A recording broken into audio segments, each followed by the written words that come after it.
Cheikh Oumar Diagne kenn umpalewul jamono ji am na kàddu yu mu yëkkati woon nag jëmale ko ci tirailleurs yi dem na nag bay utiliser le mot traître moom nag li mu xam le nee na ñooñu ay traître lañ te moom du leen màggal tey du leen màggal ëllëg buggu leen tey buggu leen ëllëg ndax ñooñu ñoo rey ñi nga xam ne dañ doon rey sëriñu daara yi doon rey sëriñu aada yi nee na ñooñu daal baaxuñ tey baaxuñ ëllëg mu nekk kàddu yoo xam ne ñi ñaa ngi koy ñaawlu ñu bëri ñu ngi koy ñaawlu am na élément nañ dem seetaan élément gën cee mën a xuus. Le massacre de Thiaroye est un massacre lâche. Que nous rappelions à la France sa lâcheté man loolu lu ma neex la.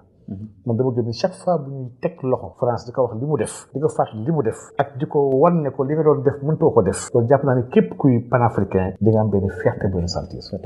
waaye nag au-delà de ce massacre là que nous trouvons ignoble lâche malsain et que France ko def te France dafa war a jël responsabilité am faj tooñ yooyu dafa war a jéggalu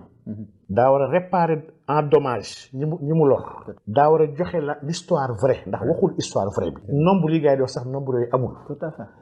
yii yëpp dama jàpp ne ay toll yoo xam ne France dafa war a réparer et loolu dafa am solo si suñu biir conscience historique ñun waaye nag en marge man je ne suis pas un tirailleur je ne suis pas un tirailleur béggeewuma tirailleur le bataillon du tirailleur est un bataillon créé par le colon. Tout à fait. Faidherbe moo demandé Napoléon III pour mu créer ko mu créer ko pour mu dimbali ko dans sa quête et dans sa colonisation dans l'impérialisme bu France namoon def fii ci Afrique ñu ko créé en 1854 tirailleurs yooyu sénégalais yi ba dañoo xamul ñooy ñan moo tax di leen bëgg di leen béggee tirailleurs yi mooy ñi àndoon ak tubaab bi di xeex mag ñi di dóor sénégalais yi di xeex ak villageois yi di rey sëriñ yi di rey sëriñ daara yi di attaquer résistants yi ñii ñooy les tirailleurs maanaam ñi sont des traîtres man les tirailleurs béggeewuma leen Cheikh Bamba pour man ce sont pas des héros ñoo ne nekk ay héros muy noonu Bambi naka nga déggee kàddu yi nga xam ne Cheikh Omar yëkkati na ko jëmale ko ci tirailleurs yi.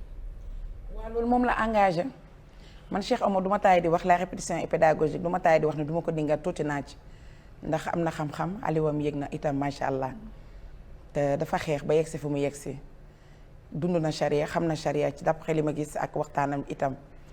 gis naa Cheikh Bara génn na def contrecarré ci moom ñoom ñaar ñëpp ñoo ko seex ay ndongo daara lañ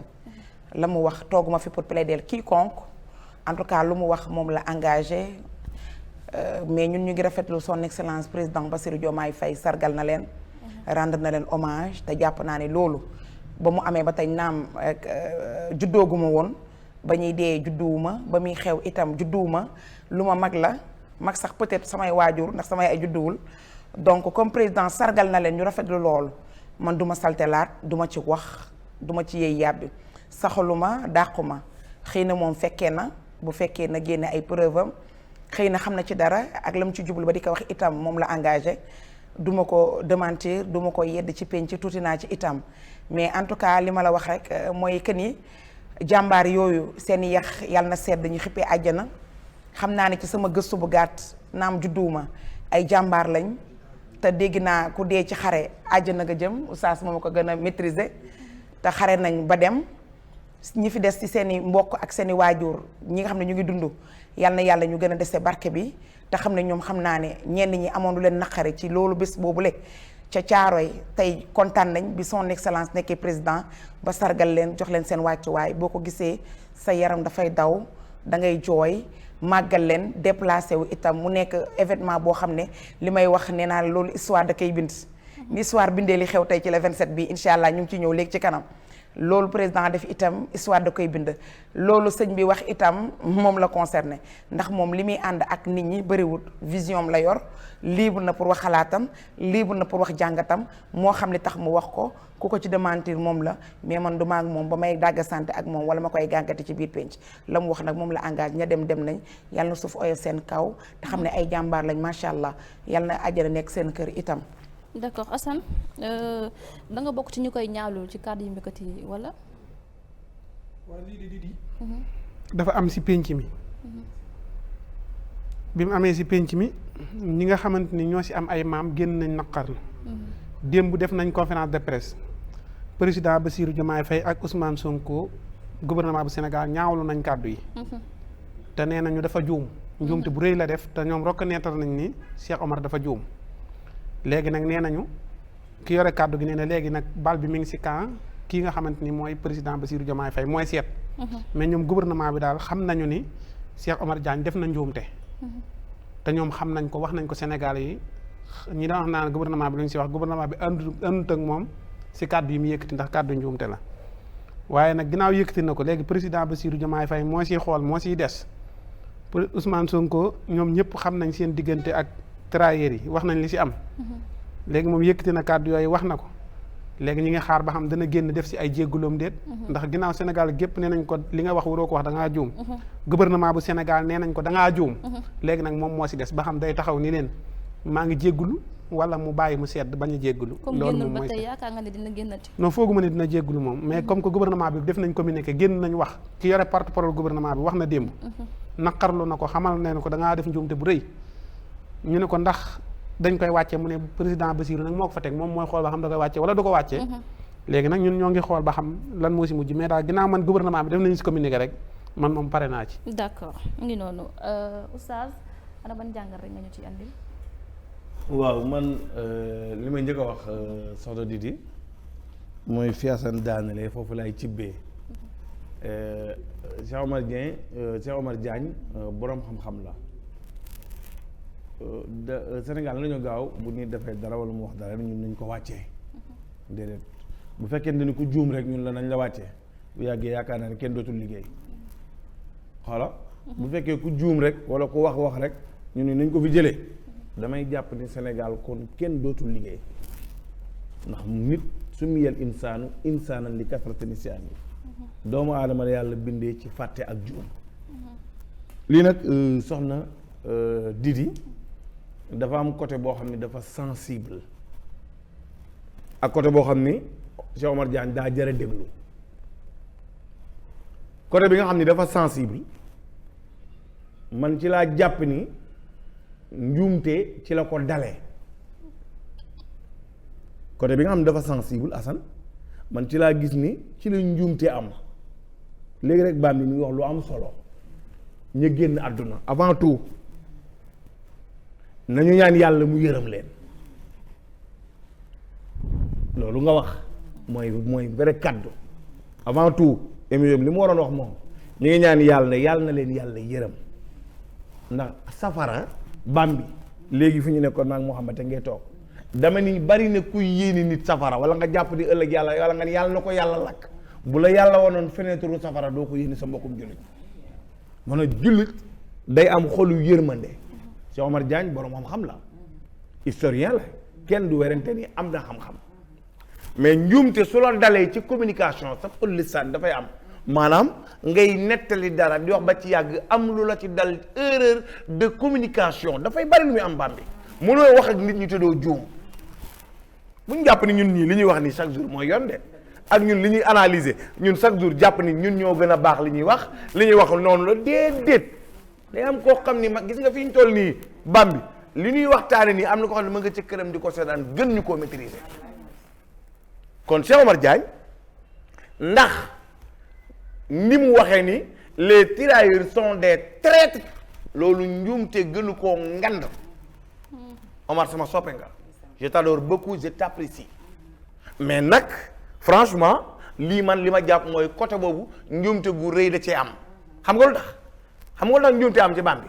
premièrement kon xanaa Jomaay jàngul histoire bi déglu li ma lay wax Jomaay mi dem di leen apprécier Jomaay mi dem di leen remercier Jomaay mi dem di leen sargal te di suñu président xanaa président Jomaay kon moom jàngul histoire bi muy beneen bi damay laaj est-ce que Cheikh Omar Diagne moo raw ay professeur am yi ko doon jàngal jàpp naa ni ba tey ay professeur am na ñuy dund jàpp naa loolu li ñu jàngale leeral ko wax ko ci tirailleurs yi déjà nombre bi mu wax nombre bi moom ñëpp a ci werante mais nag Assane li tax lii jar a déglu ci Cheikh Omar Diagne li mu wax beneen côté nag bi ñu koy dégloo Bambi war ko faa delloo njukk ba maanaam war ko faa bàyyee xel dafa am lu garaaw lu mu wax te su fekkente ni noonu la demee su boobaa rejoindre Cheikh Omar ci li mu wax day daal di dagan mooy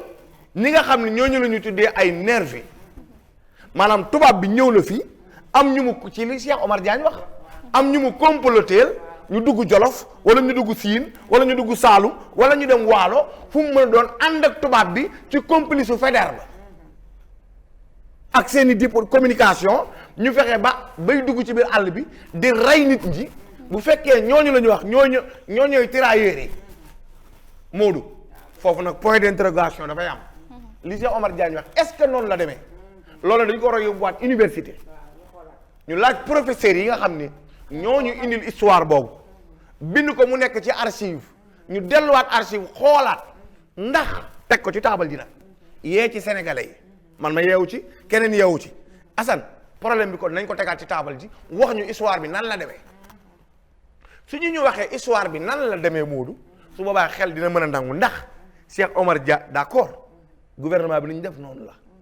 génn wane ni ñoom Cheikh Omar li mu wax dafa juum d'accord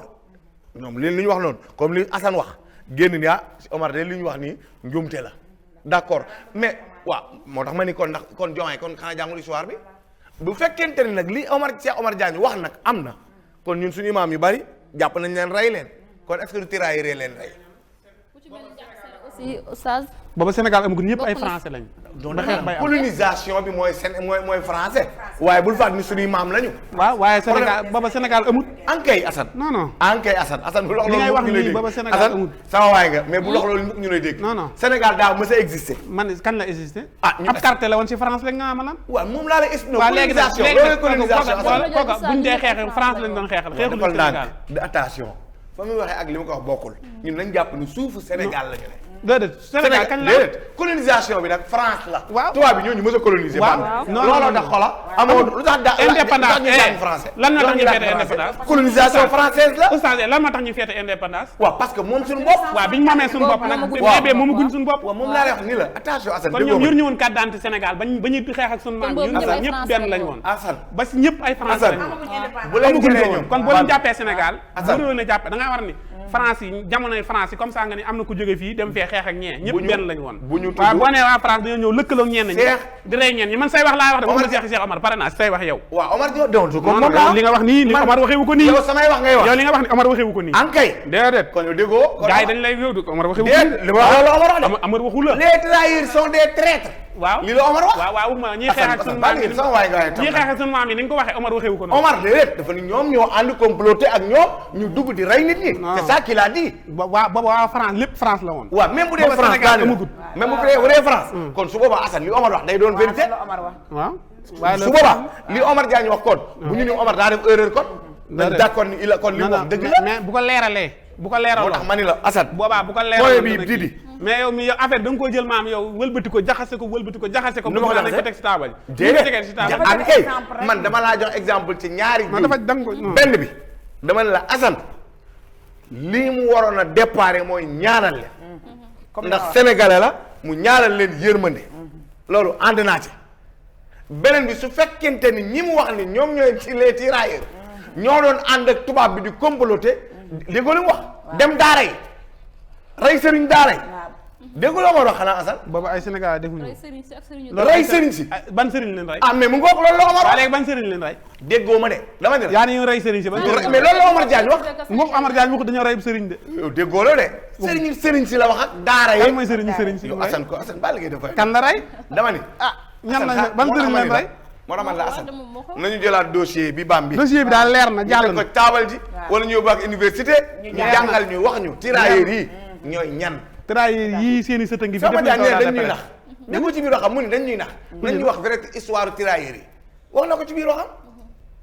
nee na ñun li ñu wax ci tirailleurs yi dañ ñuy nax nee na ñu indil vrai histoire bi ñu tegal ñu kan moo ñu koy indil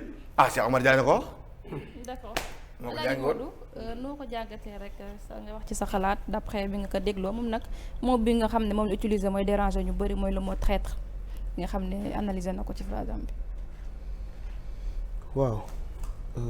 débat bi day bu ñu ko dépassionné mun naa jur njëriñ ndax mbirum tirailleurs sénégalais yu yoxu la tirailleurs africain coow li daf ci bari ndax lenn rek nit ñu rapporté histoire bi moom moo ute ak liy dëgg histoire nag boo koy nettalee tout le temps day am ay waro ci yonent yi ba ci histoire bu gën a récent tey jii nii nguuru Macky Sall tey man su ma ko doon nettali mun naa ute ak Bambi ni mu koy nettali ak keneen ni mu koy nettali fekk ku ci nekk ci position bi nga taxaw rek foofu lay différence bi di nekk léegi nag Cheikh Oumar Diagne li mu wax man dama koy jàngat sur plusieurs facettes bu njëkk bi mooy dafa am lu ñuy wooyee collaboration gouvernementale gis nga bu nekkee da nga nekk ci nguur bëgg di doxee neneen noo xam ne bokkul ak nguur gi lu ñuy woote je préfère nga génn ci nguur gi nga am sa liberté de ton waxee ni nga bëgg a waxee mais dafa am discipline gouvernementale boo xam ne mayu la yow mi nekk ci gouvernement bi ngay wax lu dëppoo politique gouvernement bi wala lu dëppoo ak kàddu gouvernement bi loolu dañ koy boo ko defee dañuy wane da nga indi indiscipline gouvernementale responsabilité bi nga xam ne mooy kilifa gi ñu dénk gouvernement bi mooy mu jëlee la ci poste boobu noonu waaye man soppuma ñu lay jëlee ci poste ndax ay wax yoo wax man dama bëgg bu fekkee yow da nga dem ba jàpp ne gouvernement bi décision yu muy jël yow gisatoo ci sa bopp que yow nga jël sa décision nga tekki sa ndomba tànk bopp boobu mooy sama premier point de vue man dama jàpp ne Cheikh Oumar Diagne ak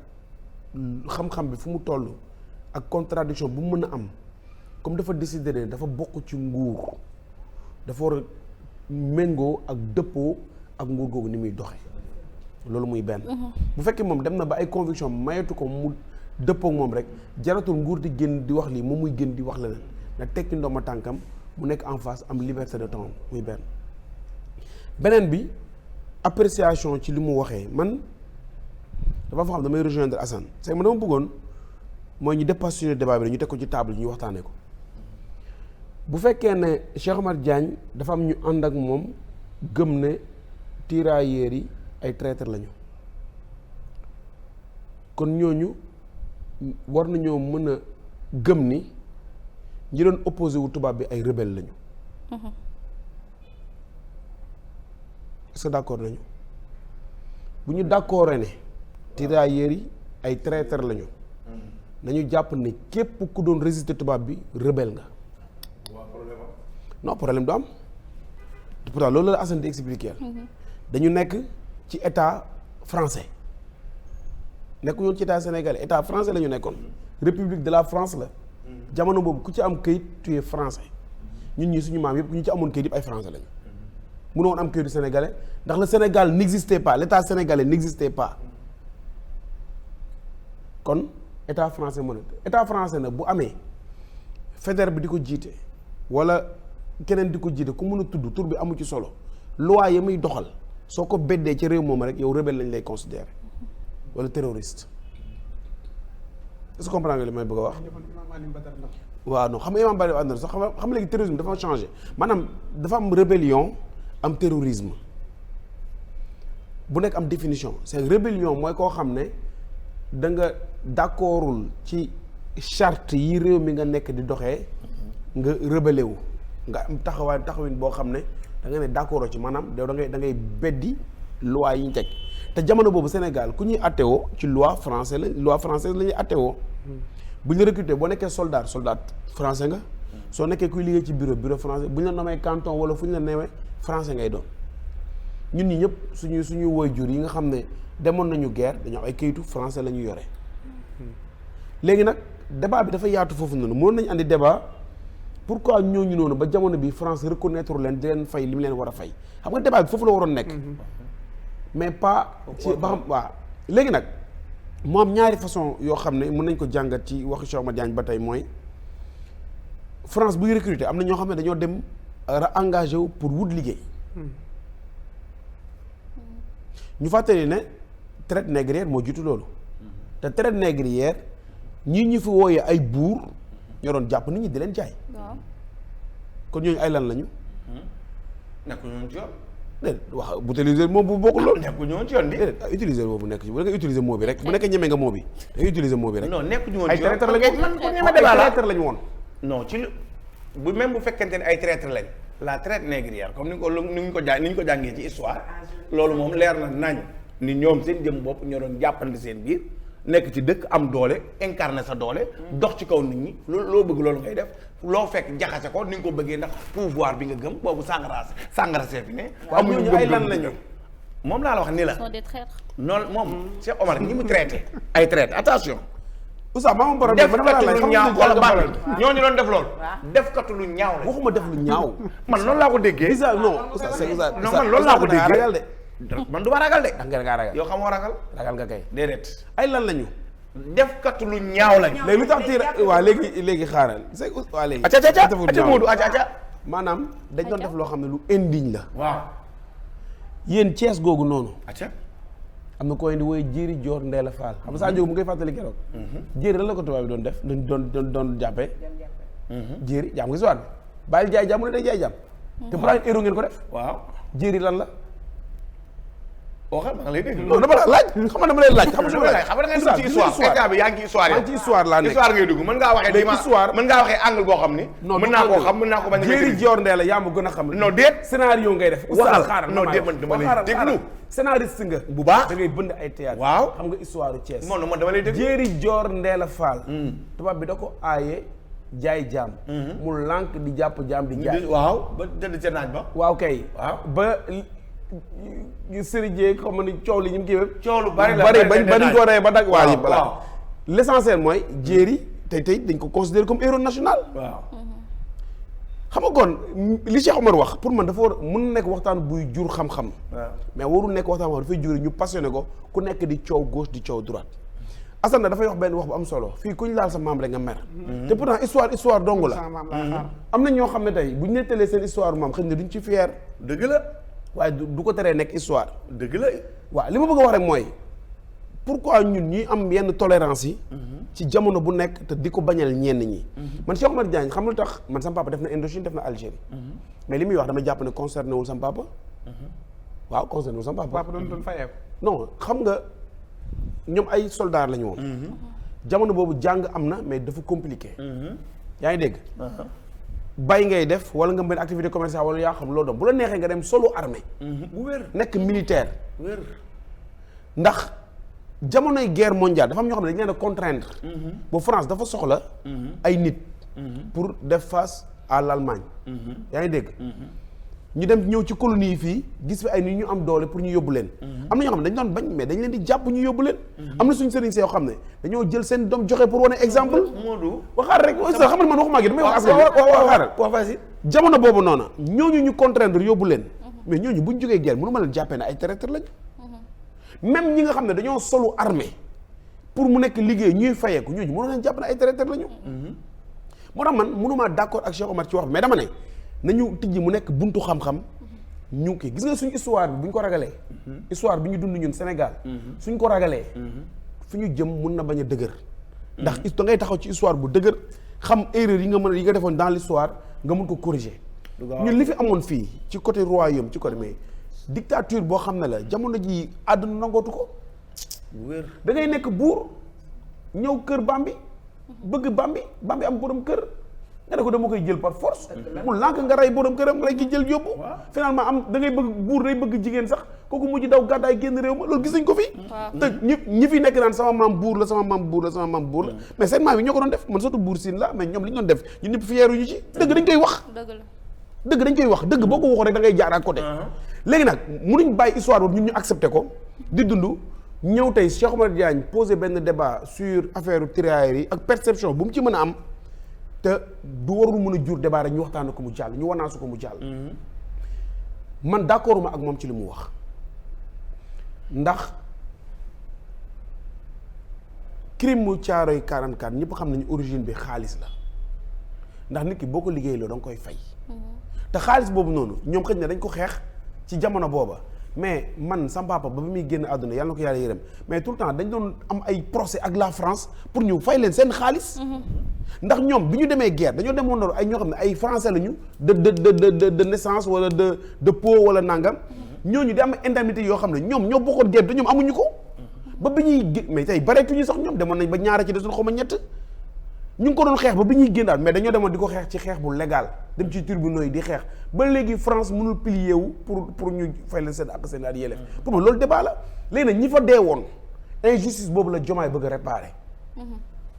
injustice boobu noonu la Diomaye bëgg a réparer premièrement mooy France reconnaître li mu def deuxièmement ñu mandargal leen jëmmal leen ba xam ne ñii dañ am lu ñu doon valeur yu ñu doon défendre ba ñu rey leen troisièmement mooy France indemniser famille yooyu noonu loolu lañ leen desal leneen lu ñu ci wax histoire yi mënuñ ko refaire mënuñ ko tëggaat mënuñ ko waxaat ci beneen anam ni mu amee rek noonu lañ ko mën a waxee jamono boobu nag ñoom ñëpp ay français lañu doon défendre seen nation muy la France dem nañu ba Sénégal dugg ci indépendance mais tey jii nii bu ñëwee bi indépendance commencé kon traître yi xanaa dañuy continuer bi ñu amee indépendance ba léegi njiit yi ñu gouverner te nekk à la solde de la France ñooñu ay lan lañu kon tey Macky Sall bi mënuñ ko cee boole ci traître yi nañ waxante dëgg rek c'est que nañu dépassionné débat bi c'est un problème qu'il a posé ñii mën nañ d'accord ak ñoom ñii bañ a d'accord ak ñoom man bokk naa ci nga xam ne d'accordu ma ne tirailleurs yi ay traître lañu du ñàkk nag jamono askan yëpp mënuñ bokk jub mais yow tey jii wax nañ la bu ñu andi histoire Serigne Touba wala ñu andi histoire Seydi Hadji Malick mais rapport yi doon jógee Bawol di dem ci tubaab bi ay sénégalais ñoo ko doon def ñoo doon boole waaw Alaaji Abdoulaye heure bu dugg si woon jógee Gambie dugg si Sénégal ay sénégalais ñoo koy boole àdduna moo mës a bindoo noonu waaye terewul am na ay sénégalais yoo xam ne ñoom ña nga fa nekk garder seen dignité di xeex ak seen moral ak seen nangam léegi nag munoo ñëw nag nga jël ñooñu ñëpp nga bool leen ci benn loo ne ay traître lañu man loolu laa dul d'accord mais peut-être parmi eux y a des traîtres man peut-être Cheikh Omar Diagne tey Cheikh Omar Diagne tey supposons ñenn ñi d'après yow man tam dégg naa la xam naa ne tu es contre ci li mu wax ànd ak moom tey Cheikh Omar Diagne bu génnaatoon toog ci plateau par exemple ma jël exemple si yow parce que je suis en face de toi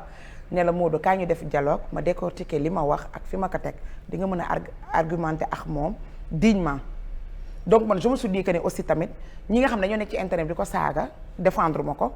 wala ñi naan nañ ko dàq nañ ko sanctionner genre tey nit su waxee dara Assane tey wax dara ci Modou dafa war a indi éclaircissement ne nii la demee ak naa ma waxee dara bàyyi problème damay taxaw jéggul man ma waxee dara ma pare nga daal di excusé wu léegi bu excusé wu tamit ñu jéggal ko parce que l'heure est non fi ma commencé mooy man damaa jàpp li ma mooy dama jàpp ne Cheikh Omar Diagne waaw bu fekkee ne dafa am ay idées yoo xam ne dafay ramer à contre-courant du gouvernement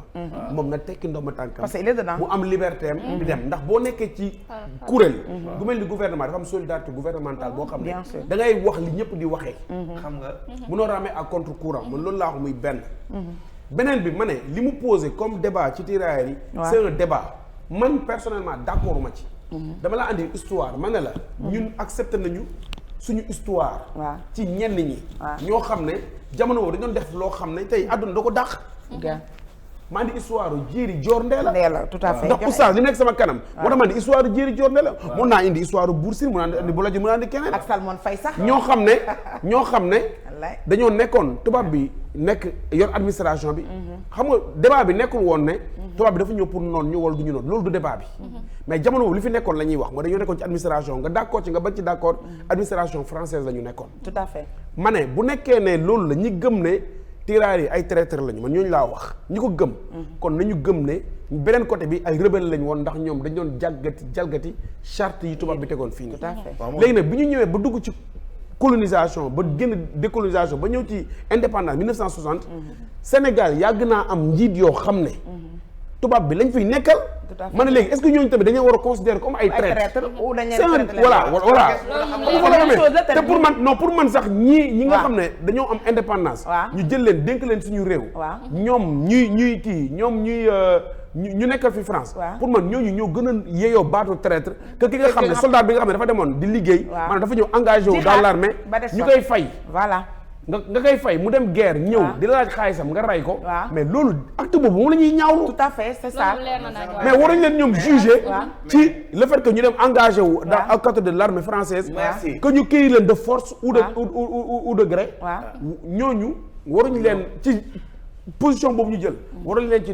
leen ci traité de traite ndax bu ñu leen ci yéen traité de ginnaaw moom seen ginnaaw yéen xas ndax bu ñu leen ci traité de xaaru sama Voilà. daaneel ndax bu ñu leen ci traité de traite Voilà. dama ne am nañ fi suñu maam yoo xam ne tey ñu ngi leen jël def Dund nañ même leen chose, jaloore wala gën a pire. waaw mais def nañ lu gën a ñaaw Tout à fait, lu gën a pourtant pire. ñooñu accepté nañ seen waaw histoire lu gën a man pire côté day boobu laa doomu waxee jàmbur lu gën a pire tout à fait leer na loo xam nag dañ ko war a bàyyi xel Cheikh Omar Diagne ñaar la wax benn bi dafa ni traître waaw deuxièmement mu ni bëgguma leen waaw bëgguma leen du ma leen màgg du ma leen waaw du ma leen màgg dañuy waxtaan. waaw c'est vrai loolu la Cheikh Omar Diagne historien la waaw baat bi laa te ni il est bien cultivé nag traître bi nga xam ni wax na ko amul ku koy rafetlu waaw ndax lu mu bon li nga wax sànq doon la jigéen nga waaw nit su génnee àdduna moom yërmande rek nga war jaar Wallaay, koo ginnaaw xam ne ba- ay yaxam seey na bu yàgg c'est des années waaw. léegi nag problème bi Moodu mooy li mu wax it dafa jara lijjanti moom dani ñii ñuy màggal ak sargal ñoo fi nekkoon ak tubaab bi collaboré ak ñoom di assassiné daara yeeg yenn kilifa yi loolu la nit ñi te gis nga loolu bu fekkente ni moo tax ma ni nañuy yóbbuwaat débat bi kon ca université université bi ñu jàngal cela veut dire que ni kon xëy na président moom meneen sargal waaw Diomaye xamul. bi muy dem kon est-ce que xam na lii Cheikh Omar Diagne wax ndax it Cheikh Omar Diagne professeur am ñi ko jàngaloon Jàngal, waaw. ñoom it da leen raw ndax ñu ngi dund waaw kan moo ne ci dëgg mooy li nga ni kon affaire bi nañ ko jël teg ko ci débat moom laa xam-xam ubbeeku waaw Sénégal yëpp ñu jëriñu débat ci. ñi compte toog mais moom, am ñu na ay ànd ak mots de ñoom, passe ànd yoo xam ni ñun ñii franchement parler tëj na suñu bopp bi ñun suñu man sama bopp tëju na man sama bopp gaaw a tëju. tëju na ci benn côté bi mu waxee sa pap ab kaamil nekk si détail yi di ko tëj. vraiment ak ab kaamil nekk sa bopp ay détail di ko waaw, tëj. vraiment. non non de c'est man sama bopp bi kaamil nekkul sax lii ala non dégg non, ala non, forme non, non, xamuñu oustaz. luñ jaaxal bari bari Oustaz, dara tëjul sa bopp sa bopp bi dara tëju ko. luñ jaaxal dara ala ubbi sa bopp bi yow mii dara tëjul sa bopp lii yaa ko gën jaaxal a bari maîtriser. bariwul mais nag historien la tey gëstu na li mu wax kay nañu xool ndax dafa am ak amul ah professeur. dégg naa ci moom professeur non waxu ko de dégg naa ci nee moom na historien defal dama naa dégg kaay wax nee na musta wax ni kenn dégg naa ci professeur la. moom ci nit ñi waaw kay nee na musta wax kenn professeur la. d'accord waaw. waxu ko de waxu kenn professeur la. histoire da ngay dem nga gëstu ko nga xam ko mais dañ koy gëstu mooy xam-xam waxaar ma ñëw rek loo gëstul doo ko xam ne moom waaw déedéet non xaar ma expliqué fi ma ñëw du foofu noonu non am na loo xam ne boo ko gëstoo sax mënoo ko xam am loo xam ne da koy jàng moom laa la wax man waxaar ma loolu ñëw gëstul waxaar ma ñëw dama ñëw fi ma bëgg du foofu histoire ki la koy nettali moom moo lay jox li nga bëgg nga xam waaw nga xam ko. histoire ki la koy nettali moom moo lay jox li nga bëgg nga xam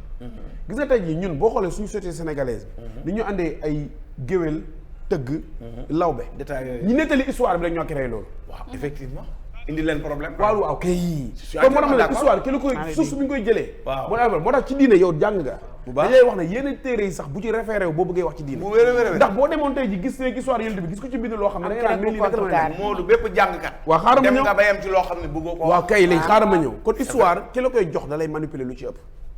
léegi nag les Sénégalais ont besoin de savoir la vraie histoire waaw. ci côté tirailleurs yi xaar rek mais lu histoire bi lu ñu ko découvrir xam ne lañ bëgg a xam mooy massacre bi naka la demee Dalla. dafa jar a xam mais par ak ñaata contre nit lañ tamit waaw mais ak Dafa ñaata jar a nit xam. waaw voilà ba léegi amaguñ seet mais par contre nit mënuñu koo xam am kay ñaata dinañ nit ko la xam aussi ba léegi France xamaguñ ko. France xam nañ ko dañ ko waxul waaw ñaata nit ñoom Ak France saa moom ñu mën a yoo wax xam ne ne parce que jamono tant de boobu Oustaz personnes lañ procès verbal yi mu ngi am Waaw. renseignement yi mu ngi am lépp mu ngi am waaw te bi ñu leen di enterré xam nañ ñaata nit la ñu enterré xam nañ ñaata nit ñoo composé Tout à fait. canton bi xam nañ loolu du problème xam na mooy problème bi ñun amuñu problème xam ne